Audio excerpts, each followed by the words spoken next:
ಸರ್ವೇಭ್ಯೋ ನಮೋ ನಮಃ. Welcome to Isha predictions. ಮುಂದಿನ ರಾಶಿ ಕುಂಭರಾಶಿ. ಕುಂಭರಾಶಿಯವರ ಮೇಲೆ ಸಹ ಶನಿದೇವನ ಪ್ರಭಾವ ಇರಲಿದೆ.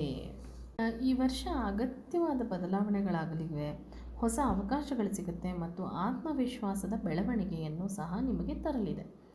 ಜೊತೆಗೆ ತಾಳ್ಮೆ ಬಹಳ ಮುಖ್ಯವಾಗುತ್ತೆ ನಿಮಗೆ. ಆರೋಗ್ಯ, ಮಾನಸಿಕ ಒತ್ತಡವನ್ನು ನಿಯಂತ್ರಿಸುವುದು ಬಹಳ ಮುಖ್ಯವಾಗುತ್ತೆ.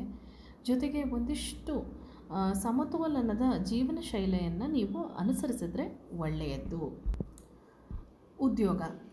ಉದ್ಯೋಗದಲ್ಲಿ ನಿಮಗೆ ನಿಮ್ಮ ಒಂದು ಪರಿಶ್ರಮಕ್ಕೆ ಬಡ್ತಿ ಅಥವಾ ಒಂದು ಪ್ರಮೋಷನ್ ಇರಬಹುದು, ಅಥವಾ ಒಂದು ಏನು ಹೇಳ್ತಾರೆ ಹೈಕ್ ಇರ್ಬೋದು, ಸಿಗುವಂಥ ಸಾಧ್ಯತೆಗಳು ಹೆಚ್ಚು.